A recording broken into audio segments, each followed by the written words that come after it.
तो उन दुष्टों को दमन किया, जितने भी अस्त्र शस्त्र हैं सबको काट डाले।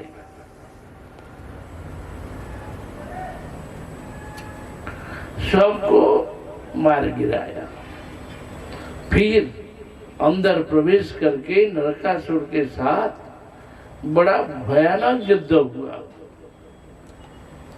जब युद्ध क्षेत्र में युद्ध हो रहा है, सत्यभामा भी गरुड़ के पीठ पर बैठे हुए हैं, क्योंकि वहां उतरना और कहीं रहना संभव नहीं था सत्यभामा के लिए। शत्रु देश में आए, लड़ाई चल रही थी, बड़ा ही घोर युद्ध हो रहा है। जरासंध भी बड़े बड़े हथियारों को छोड़ रहे थे। सत्यभामा देख करके घबरा गई, कृष्ण से बार बार कहने लगी, बोले तुम चक्र क्यों नहीं उठाते, अब चक्र क्यों नहीं छोड़ रहे हो, इस दुष्टों को मारो। अभी बड़ा बड़ा हथियार आ रहा है और झेलते जा रहे हैं, अब चक्र छोड़ नहीं गए। इतने में कृष्ण बोले, अच्छा मैं छोड़ू, चक्र छोड़ दूं, इसको मारूं? बोले हाँ मारो इसको, छोड़, ये बड़ा घातक हथियार आ रहा है। ज्यों ही बार बार सत्यभामा ने कहा, त्यों ही कृष्ण ने चक्र छोड़ दिया। चक्र के द्वारा नरकासुर का वध किया। तो असल में क्या था, नरकासुर जो है ये पृथ्वी का पुत्र है। वराहदेव से पृथ्वी के पुत्र होकर जन्म लिया। जब उसका जन्म हुआ तो पृथ्वी देवी जान गई कि इसको विष्णु ही मारेंगे, नहीं तो और कोई नहीं मार सकता। बोले अच्छा। तब पृथ्वी देवी ने विष्णु से, वराहदेव से कहा कि देखो तुम वचन दो, इसको तुम मारोगे नहीं। विष्णु बोले, अरे पिता होकर कोई पुत्र को मारता है क्या? बोले नहीं, तुम्हारी बातों का कोई ठिकाना नहीं, कब कैसे मार दोगे कोई पता ही नहीं, तुम वचन दो। बार बार कहने पर विष्णु ने कहा, अच्छा तुम मां हो, तुम्हें दया है, ठीक है, जब तुम कहेगी कि इसको मारो तो मैं मारूंगा, नहीं तो मारूंगा नहीं। तो पृथ्वी देवी बोली, मैं तो कभी बोलूंगी नहीं मारने को। अच्छी बात है। परंतु नरकासुर ने क्या किया, जब बड़ा हुआ, बड़ा ही दुर्धर्ष बना, भगवान का पुत्र है, परंतु संग क्या था, दुष्टों का संग मिल गया। दुष्टों के संग में बड़ा ही शक्तिशाली, बड़ा ही दुर्धर्ष बन गया था, इसलिए विपरीत बुद्धि बन गई। विपरीत बुद्धि हो जाने से उल्टी बुद्धि, तो ऐसे ही करता था। जैसे राजकन्याओं को हरण कर लिया और स्वर्ग राज्य में जाकर के अदिति के कुंडल भी ले आए, कवच कुंडल आदि ऐसे ऐसे बहुत सारे चीज ले लिया। फिर देवताओं का एक विहार स्थान, एक पर्वत जो कि विहार स्थान है, उसको भी हरण कर लिया। जैसे अब की बार ब्रज यात्रा में एक राशिया लड़की, उसने कुछ मैप बनाया और उसके साथ वो लेकर के आई और मुझे दिखाया। बोले कि भाई मैं इसका रिसर्च कर रही हूँ। बोले कि हिमालय के उत्तर में मेरु मंदार सुमेरु पर्वत, जो कि ब्रह्मा जी का स्थान, अभी भी है, और ये रशिया के आसपास पड़ जाता है। अभी रशिया के अंदर में आ जाता है वो एरिया। बोले कि उधर में चाइना बॉर्डर, इधर से इंडिया, उधर से रशिया, और बीच का वो स्थान है, सोने का पर्वत है, पर बड़ा ही दुर्गम स्थान, वहां कोई जाते नहीं। बड़ा सुंदर ब्यूटीफुल स्थान, पूरा नक्शे में उतार करके लाया और दिखाया। तो ऐसे ही जय महाराज पछाड़ू ना दंडवत महाराज।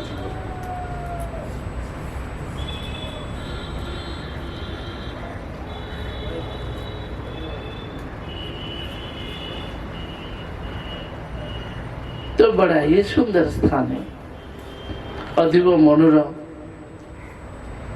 उस स्थान को दिखाया। मैंने कहा इसके विशेषता बता। बोले कि भाई वहां शिव जी का एक वरदान है, यानी अभिशाप।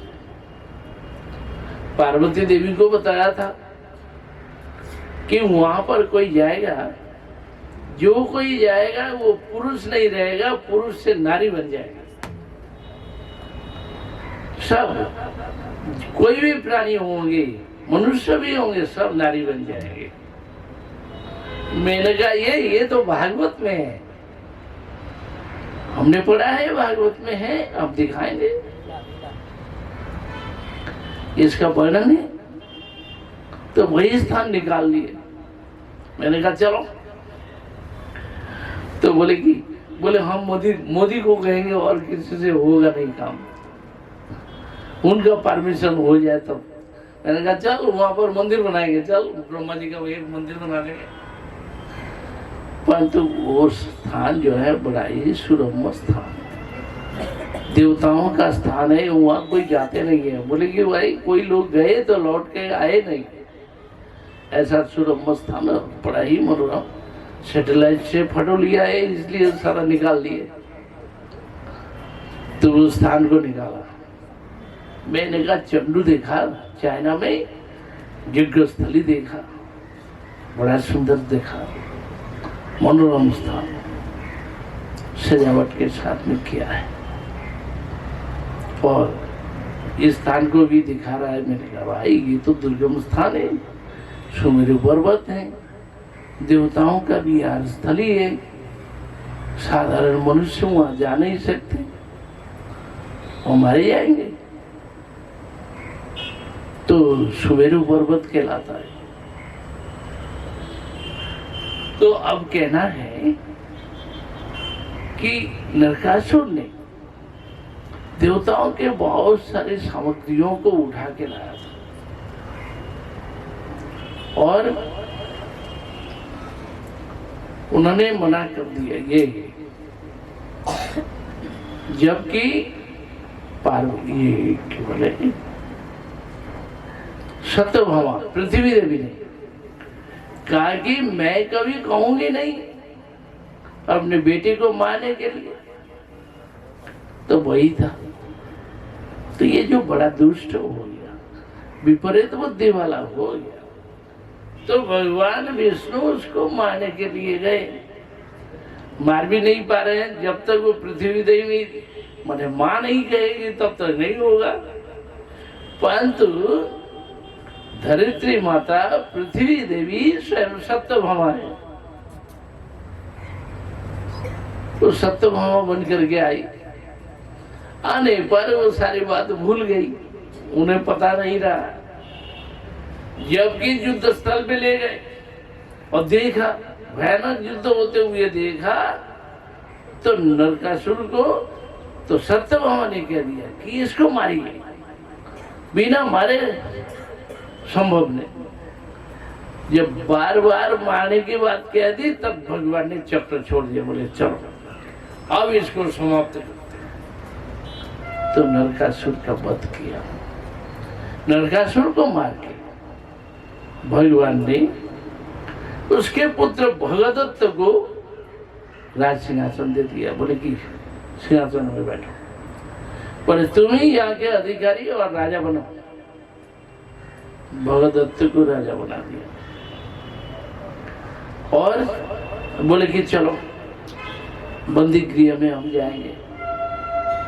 वहां गए, सब राजकन्याएं उठ करके खड़ी हो गई, भगवान को हाथ जोड़ कर प्रणाम किया। उस समय भगवान ने कहा, देखो अब तुम लोग कारामुक्त हो, तो तुम लोगों की मुक्ति हो गई। अब अपने अपने घर को चलो, तुम्हारे जाने की व्यवस्था बना देते हैं। वे लोग बोले कि हम घर नहीं लौटेंगे। क्यों? घर जाने पर कोई भी हमें घर पर नहीं उठाएंगे, कहेंगे कि काला मुंह लेकर के क्यों आ गई, मरी क्यों नहीं, मर जाती तो अच्छा था, यहाँ घर में क्यों आई। तो ऐसे अपवाद, तो इस अपवाद के कारण हम लोगों को जीने का और कोई रास्ता नहीं। इतना ही कर दे कि द्वारकापुरी में जाके हम लोग रास्ते में झाड़ू लगाएंगे, एक झाड़ू लगाने का काम मिल जाए, और कहीं द्वारका में जाकर के जीवन यात्रा करें तो हम लोग जी जाएंगे, नहीं तो हमें मरना होगा। तब कृष्ण ने भगदत्त को कहा, भगदत्त ऐसा करो, इन सब को पालकी में बैठा करके द्वारका में भेजो, और सैनिक पहरेदारी के साथ सारे सैनिक जाएंगे साथ में, और द्वारका में भेजो, सबको ले चलो, फिर वहां जो कुछ होगा देखा जाएगा। तो इधर इनको द्वारका भेजने की व्यवस्था बना दी, और सबको आदेश हो गया। सब लोग खुश हो गई, बोले चलो पालकी करके जा रहे हैं। तो सब राजकन्याओं को द्वारका में भेजा, और इधर कृष्ण ने सत्यभामा को लिया, लेकर के स्वर्ग पर गए। जैसे स्वर्ग में गए तो उस समय जाते ही देवराज इंद्र ने उन्हें अपने सिंहासन में बैठा करके कृष्ण की और सत्यभामा की खूब पूजा अर्चना की। बड़ा आनंद हुआ, बड़ी खुशहाली हुई। तो ऐसे आदर सत्कार हुआ। ये सब होने के पश्चात कृष्ण ने कहा कि चलो हम नंदन कानन में जाते हैं। स्वर्ग की जो कानन है, बगीचा है, उसका नाम है नंदन कानन। तो नंदन कानन और वैकुंठ का जो बगीचा है उसको कहते हैं निःश्रेयस कानन। वैकुंठ में जहाँ लक्ष्मी जी है, तो ये स्वर्ग के कानन में गए। कानन का मतलब है बगीचा। जो कि नंदन कानन में पहुंचे, घूमते रहे। वहां घूमते हुए बोले कि आओ हम पारिजात वृक्ष लेंगे। जैसे पारिजात वृक्ष लेने की इच्छा प्रकट की, देवता लोग बोले नहीं, आप यहाँ के कोई भी वृक्ष ले नहीं सकते, देव वृक्ष सब मर्त में नहीं जाएगा। बोले कि नहीं हम लेंगे। इसी पर बात विवाद छिड़ गया, और वहां के जितने देवता थे सब लड़ पड़े। अब बड़ी जोर की लड़ाई हुई, बड़ी जोर की लड़ाई हुई कृष्ण के साथ। कृष्ण ने लड़ लिया सबके साथ। फिर उस नंदन कानन से पारिजात वृक्ष उठाया, और वृक्ष जो कुछ उनकी इच्छा हुई लिए, ले करके फिर देवताओं की जो सुधर्मा सभा है, उस सुधर्मा सभा को भी लेकर के आए, ला करके द्वारकापुरी में रखा। मैंने ऐसी सभा है जहाँ हजारों लाखों व्यक्ति भर जाएंगे, वहां बैठ जाएंगे, और बड़ी सुंदर सभा है, देवताओं की सभा। उस सभा स्थली को ले आए और पारिजात वृक्ष लाए, ला करके सत्यभामा के घर के आंगन में पौधे को लगाया, बड़ी खुशहाली। तो भागवत में दिखाते हैं, बोले इस वृक्ष का क्या मतलब है? बोले पारिजात वृक्ष का पुष्प जो होता है बड़ा बड़ा फूल होता है, ये पारिजात जो हम लोग कहते हैं सीली फूल को, वो नहीं, ये पारिजात नहीं है। पारिजात तो कोई बड़ा बड़ा फूल है और सुगंध में मात होता है, पूरा द्वारका पूरे सुगंध में भरपूर हो जाता है। तो ऐसे पारिजात पुष्प है, बोलेगा लगाए गए। न्यूजीलैंड में हमने देखा एक वन ट्री हिल, एक गार्डन में देखा, बस मैंने 100 एकड़ एरिया में वो बहुत बड़ा विशाल, उसमें वृक्ष देखा, फूलों के पेड़ भी देखे हमने, और सुंदर सुंदर फूल खिले हुए।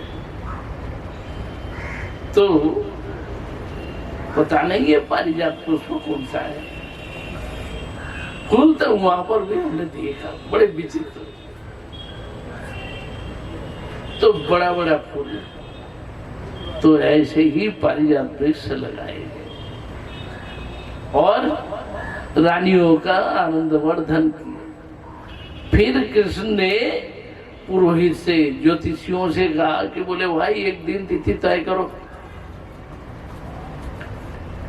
ये जितनी राजकन्याएं आई हैं इनसे विवाह करना है। विवाह तो ज्योतिषियों ने बड़ी चतुराई की, बोले कृष्ण अब विवाह करेंगे सबसे, 16,100 राजकन्या है और इनके साथ विवाह होगा। तो ज्योतिषियों ने कहा कि इस वर्ष में 1 साल के अंदर 1 दिन का मुहूर्त है, एक लग्न है, और इसी लग्न में विवाह होगा। पर एक लग्न में सबके साथ विवाह करना पड़ेगा। और ज्योतिषियों ने कहा कि हाँ, हम लोग सभी विवाह स्थल में रहेंगे, सबका विवाह हम देखेंगे, सब जगह भंडारा खाएंगे, सब जगह जाएंगे, ऐसे व्यवस्था करनी पड़ेगी। यानी भगवान से चतुराई किया। तो भगवान बोले कोई चिंता ही नहीं है, सब व्यवस्था बन जाएगी। जबकि एक ही लग्न निर्णय करके दिया, एक लग्न में ही एक साथ में सबको विवाह करना है। तो भगवान ने भी वहां पर ऐसे ऐश्वर्य प्रकट किया, 16,000 विवाह मंडप और 16,000 ऐसे राजभवन, तो सब जगह विवाह हुआ और सबको अपनाया। और उतने प्रकाश में जितने बरयात्री हैं सबको भी ऐसे बना दिया, उतने प्रकाश में ही बन करके सभी लोग सब विवाह स्थल में रहे और आनंद उत्सव मनाया। ऐसे ऐसे भगवान ने विवाह इत्यादि करके प्रत्येक के साथ एक एक भवन में सभी अलग अलग रूप में रहे। कोई किसी से झगड़ा नहीं, विवाद नहीं, कोई खटपट नहीं। सभी लोग देखते हैं कि कृष्ण हमारे साथ हैं, हमारे घर में है, इसलिए किसी को कोई पता ही नहीं चल रहा है। ऐसे करते भी जबकि भगवान ने द्वारका में निवास किया, नारद जी देख करके बड़े आश्चर्यचकित हुए। बोले बड़े बड़े जोगी एक साथ में जो कुछ करते हैं सारा एक ही काम होता है, परंतु यहाँ तो सभी अलग अलग रूप में कार्य कर रहे हैं। कृष्ण इतने प्रकाश में सभी के घरों में सब जगह अलग अलग हो रहा है, एक समान नहीं। फिर भगवान ने कोई झगड़ा विवाद नहीं कराया। बोले भाई इतने राजकुमारियों से जो विवाह किया है, झगड़ा तो होगा ना। बोले कि किसी को झगड़ा करने का मौका ही नहीं दिया। क्यों? कोई किसी से पूछती है भाई तुम्हारे कितने बच्चे हैं? उसने कहा कि मेरे 5 हैं। तो दूसरे ने भी कहा 5 है 5 है, सबके ऐसे। जब बच्चे हो तो सबके समान समान। तो ऐसे ऐसे करके सबके 10-10 बच्चे, 10-10 बालक और एक कन्या हुई। तो इस तरह से विशाल यदुवंश बन गया। फिर उनका भी धीरे धीरे विवाह इत्यादि हुआ। जैसे रुक्मिणी का पहला पुत्र प्रद्युम्न है, शंबरासुर ने हरण करके ले गया था और मछली के पेट से वो मिल गया। और वही शंबरासुर के घर में रति देवी ने उसको पालन पोषण किया, बड़ा किया और सारे विद्याएं सिखाई। इसके पश्चात एक दिन रति देवी ने प्रद्युम्न को सारा पोल खोल करके बताया कि क्या हुआ, ये सम्रासुर तुम्हें मारने के लिए ऐसा ऐसा किया है। अब तुम अस्त्र विद्या में पारदर्शी हो, इसको मारो, मार करके हम लोग यहाँ से चले। जबकि सम्रासुर का वध किया, उसके पश्चात रति देवों को साथ में ले करके कृष्ण जब द्वारका में प्रवेश किया, सभी लोग देखने लगे कि कृष्ण और किसी को विवाह करके आ रहे हैं। प्रद्युम्न देखने में अविकल कृष्ण जैसा ही लग रहा था, इसलिए किसी को कुछ पता नहीं चल रहा था। रुक्मिणी देवी भी घर से बाहर आई, वो भी देखने लगी क्या आज कृष्ण और किसी को विवाह करके ला रहे हैं क्या। परंतु उस समय उनके स्तन से दूध जाने लगा, वात्सल्य उसमें आया। तो ये क्या हो रहा है, कुछ समझ नहीं पा रहे थे। इतने में वसुदेव देवकी भी सामने आ गए। नारद जी आए, आ करके सबके सामने परिचय बताया कि ये रुक्मिणी का पहला पुत्र है। जन्म लेते ही शंबरासुर ने इसका अपहरण किया था और समुद्र में फेंक दिया था, मछली निगल गई थी। जबकि मछली के पेट से ये बालक मिला, रति देवी ने उसको पालन पोषण करके बड़ा किया। तब से ये प्रद्युम्न जो है बड़े हुए और सम्रासुर का वध किया करके रति देवी को साथ में लेकर के, क्योंकि प्रद्युम्न जो है ये कामदेव है। तो कामदेव स्वयं अपनी पत्नी रति देवी के साथ में आए। उस समय रुक्मिणी और कृष्ण ने सब ने उनको पुत्र के रूप में वरण किया और उसे ग्रहण किया, पुत्र और पुत्र वधू को। तो इस प्रकार से द्वारकापुरी की स्थिति है। अब क्या होता है, द्वारका में तो सभी लोग बड़ी खुशहाली में रहे। उधर कृष्ण दिवारात्र ब्रजवासियों के लिए रोया करते हैं, रोते हैं, हमेशा बड़े भावुक बनते हैं, रोते हैं। तो जाने का मन नहीं करते। बलराम जी कहते कहते हार गए। फिर एक बार बलराम जी स्वयं ही चले गए ब्रज में, ब्रजवासियों से मिले। ब्रज गोपियों ने खूब रोया, कृष्ण के विषय में पूछा, सारी बातें। बलराम जी ने उन सबको सांत्वना दी। ये सब होगा, बोले कि हम जल्दी उनको लेकर के आएंगे। तो बलराम जी वचन दे के गए। फिर कृष्ण ने क्या किया, एक बार जाने के लिए, मिलने के लिए मन बनाया। बोले ब्रज में क्यों नहीं जा रहे, जाए तो एक बार के लिए जाना होगा। फिर लौटना संभव नहीं। किंतु कैसे जाए? कृष्ण ने तो विवाह कर लिया था, घर संसार बना लिया, छोटा मोटा नहीं, 1-2 नहीं, 16,000 एक साथ। किसको छोड़ेंगे? कितने को छोड़ेंगे? संभव नहीं। तो बड़ा चक्कर है। तो क्या करें? तब ये सूर्य ग्रहण जैसे आया था, ऐसे ही सूर्य ग्रहण का उपलक्षण आया। बोले कि सूर्य ग्रहण के उपलक्षण में हम लोग कुरुक्षेत्र आ रहे हैं और ब्रजवासी गण सभी आ जाए तो वहीं हम मिलेंगे।